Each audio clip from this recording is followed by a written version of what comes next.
Today, we are going to speak on the very important branch of the Air Force, that is ADAM ATC. Now, air traffic controlling is a substream of the ADAM branch and plays a very vital role as far as the air operations are concerned. So today, I am privileged to have with me a very seasoned professional as far as the ATC is concerned, Air Vice Marshal PR Sinha, Vishish Seva Medal, and he's been a veteran of 34 years.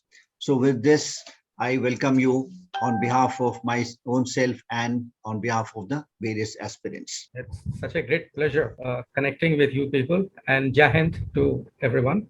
It's wonderful to talk, especially to the young aspirants, and try and make them understand the various nuances of what the whole gamut of air traffic services is.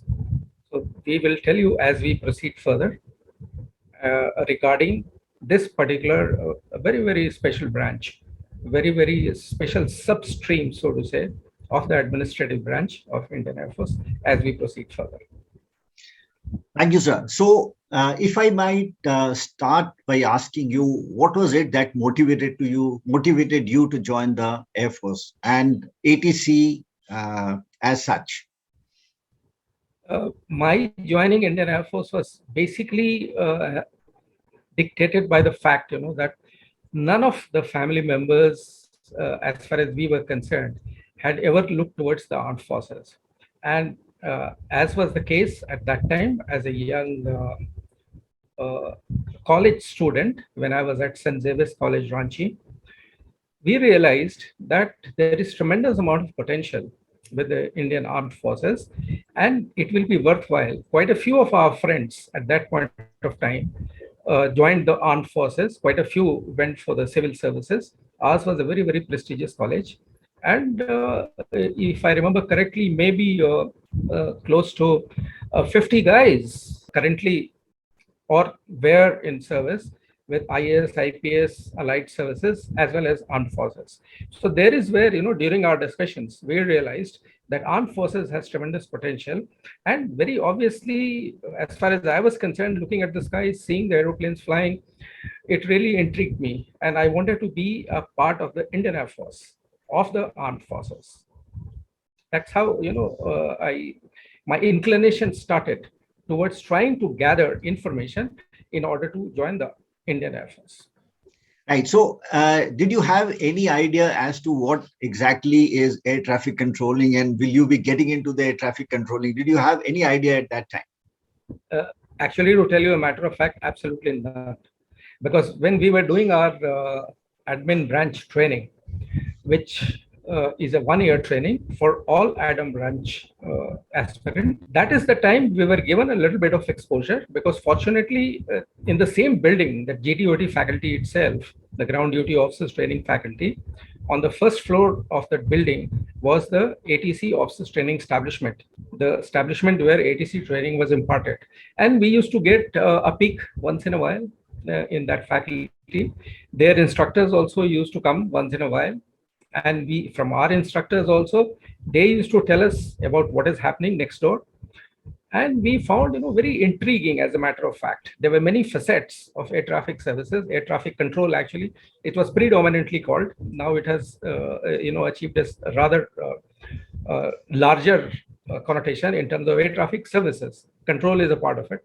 From there, we were really interested to know as to what all happens. But joining it, again, was subject to your clearing those tests which were conducted by the faculty there, the ATC faculty, the GTOT faculty, and the ADC, that is Air Defense College members. They were also there, possibly, trying to figure out who will be fit for ATC and who will be fit for fighter controlling. And of course, in our course that time, we also used to have a few slots for pure admin stream. So some guys, two of the guys actually, as a matter of fact, in our course went for pure admin. The rest were equally divided in ATC and FC. And that is how, though we had no clue as to what we were getting into, except for this fact that it looked very exciting from outside. So we got into ATS, and true to what we were anticipating, it was exactly just that. It was so very wonderful getting into this stream. And I loved every second of my existence in air traffic services.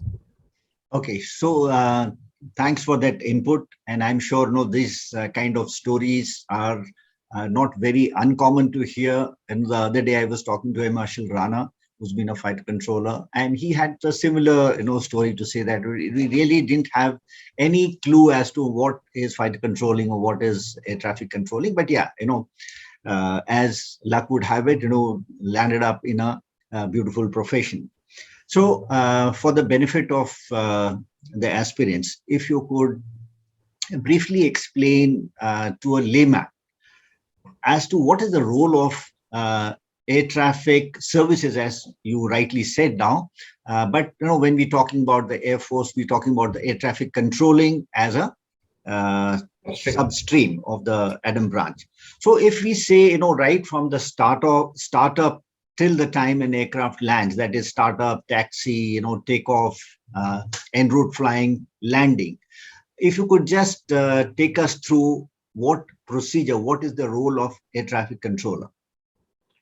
See, as very rightly pointed out by you, it's such a challenging, difficult, but yet very, very satisfying job.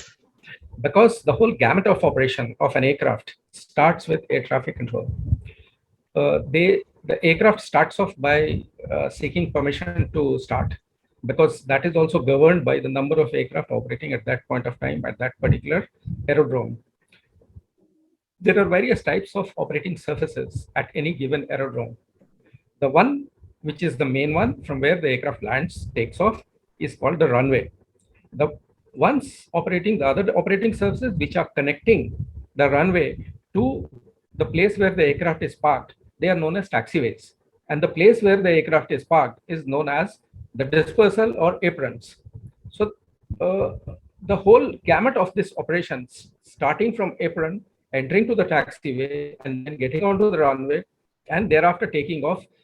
From the aircraft perspective, they are totally dependent on air traffic control. They start permission for start, then after startup, they ask for taxi, then they reach the edge of the runway and wait for their turn, because runway is live. So you don't enter the runway unless there is a specific clearance issued by air traffic control, which will be based on the traffic situation, because you can't have an accident on the runway. Aircraft are landing, aircraft are taking off. So no aircraft automatically enters the runway. It is based on a control instruction given by the ATC. Now, in this, you must understand and appreciate that the aircraft needs information as to how it is going to fly. So, because if you look at any strip, any operating surface, the runway as we call it, there are two ends to it. So these are based on the directions at which they are pointing. The runways are designated. Like, say, for example, if somebody takes off in the direction of north 360, so the runway designation will be 36. The other side automatically 180 opposite, the other side will be 180. Just to give you an example, just for you to understand that this is an important information which the pilot requires prior to taxiing as to which side is he to go, whether he will go towards 36 end or whether he goes towards the 188. Now, besides that, when the aircraft starts getting airborne, it has to fly at a certain level, height or altitude or flight level, depending on what altimeter setting he is flying. We will not go into those details. For layman's term, let's stick to level that the aircraft will be maintaining, or height if it suits you. So how will he come to know as to what height he is? So there is something known as an altimeter setting, QNH, as it is called. So that is an important information which is provided by a sister branch, that is meteorological branch, which gives you that information. But first, before deciding even which runway to use, you need surface wind, because winds are the factor which are going to dictate which runway will be in use, because the aircraft are required to take off into the wind so that it helps them gain height or level, and they could gain good climb capabilities if they are taking off into the wind. If they are going, the wind is from behind them, then it will delay the process and they will require longer length of runways. And it may be very difficult in certain scenarios to get airborne in the given length of the runway. This is as far as takeoff is concerned.